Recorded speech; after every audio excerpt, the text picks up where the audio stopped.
Bonjour et bienvenue à cette auto-formation sur la représentation. Mon nom est Marianne Robitaille et aujourd'hui je vais vous parler de conclure une vente et la vente additionnelle. Tout d'abord, je vais vous présenter les objectifs. Ensuite, la première partie concernera la conclusion de la vente. Il y aura quelques mises en situation. Poursuivre avec la deuxième partie qui portera sur la vente additionnelle, suivie d'un quiz et d'une conclusion. Notez qu'afin d'alléger ce document, le genre masculin est utilisé pour désigner l'ensemble des personnes. Le matériel nécessaire pour la formation est une feuille, un crayon et votre attention. Merci et bonne formation. Les objectifs de la formation. L'objectif général. À la fin de la formation, le participant aura acquis les connaissances nécessaires afin de conclure 90% de ses ventes dans le cadre de la représentation commerciale. À la fin de la première partie de la formation, le participant sera capable de mettre en profit 90% des notions apprises pour conclure une vente. À la fin de la deuxième partie de la formation, le participant sera capable d'identifier le moment où il doit effectuer une vente additionnelle et cela 2 fois sur 3. Partie 1. La conclusion de la vente. Les conditions gagnantes. Le client doit posséder un intérêt réel, il doit faire confiance au vendeur, ne pas être bloqué à une objection et avoir le pouvoir de décider. Les divers signaux d'achat sont le paralangage, l'écoute, le désir d'acheter, la concentration, la réflexion, l'attitude du propriétaire et le questionnement. Il y a 2 types de clients. Le premier client qui se décide et dit « je le prends, c'est ce que j'ai besoin ».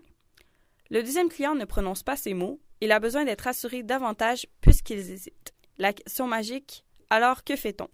Il existe 3 techniques de conclusion, la douce, la combative et la force. La caractéristique de la méthode douce est qu'il n'y a aucune pression. Le vendeur ne cherche pas à intéresser le client.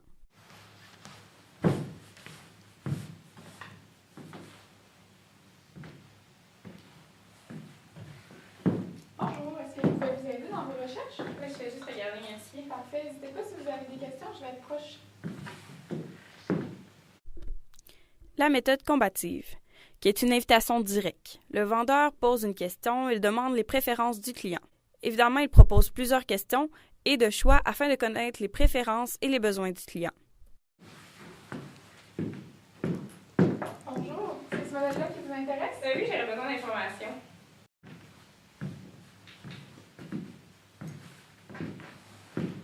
Entre le modèle blanc et le modèle noir, lequel préférez-vous? En voulez-vous un des deux? La méthode par la force, le vendeur propose des avantages très convaincants. Il doit cependant utiliser une certaine prudence. Ce modèle-là a été discontinué, c'est le dernier à ce prix-là dans le magasin. Il y a plusieurs erreurs à ne pas commettre afin d'optimiser les chances de vente, comme tenter de conclure trop rapidement, tenter de vendre un produit qui ne convient pas aux attentes du client, laisser le client seul, ignorer les objections du client, parler trop rapidement et trop attendre avant de le conclure. Première question. Lesquels de ces choix correspond à une des conditions gagnantes pour conclure une vente? Vous avez 30 secondes pour répondre.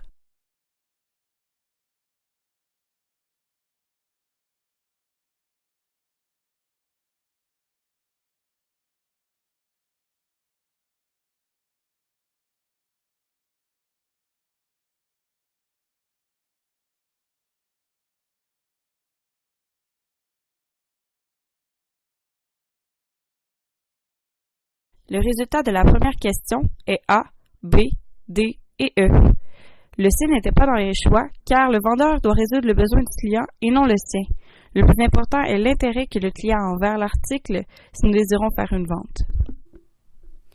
Question 2. Veuillez lire la mise en situation suivante et écrire votre réponse sur votre feuille. Vous avez 30 secondes pour répondre.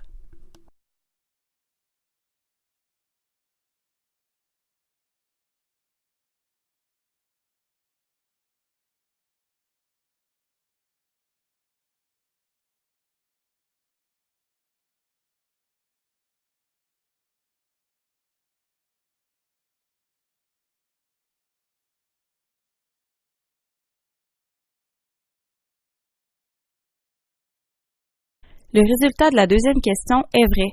Kevin a démontré par ses gestes et son paralangage qu'il était intéressé à acheter une souffleuse. Question 3. Quelles sont les techniques de conclusion?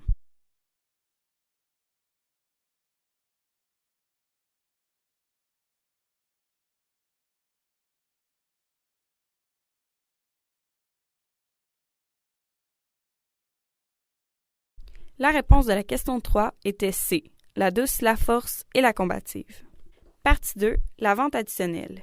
Qu'est-ce que la vente additionnelle?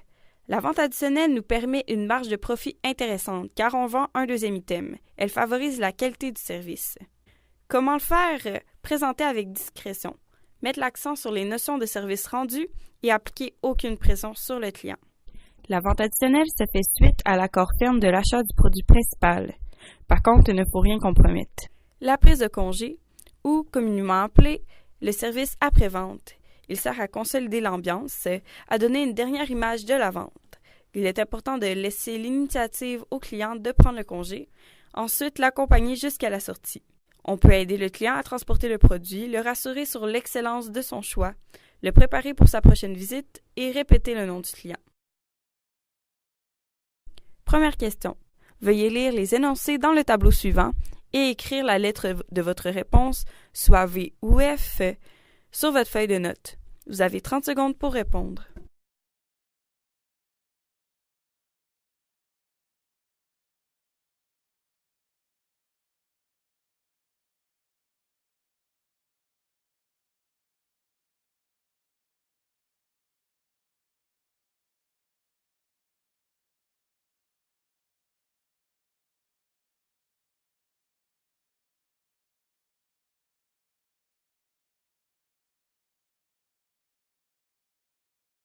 Les résultats sont A, vrai, B, faux. Il ne faut jamais mettre de la pression sur un client.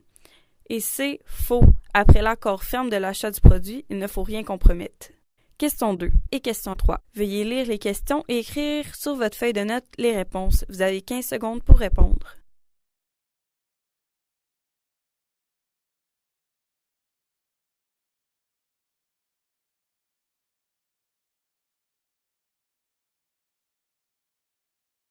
Le résultat de la question 2 est la marge de profit. Et le résultat de la question 3. Acheter un item de plus pour le client lui permet d'anticiper le renouvellement, permettre le fonctionnement de l'achat qu'on vient de faire, favoriser l'entretien et améliorer la qualité. Donc, tout le monde est gagnant.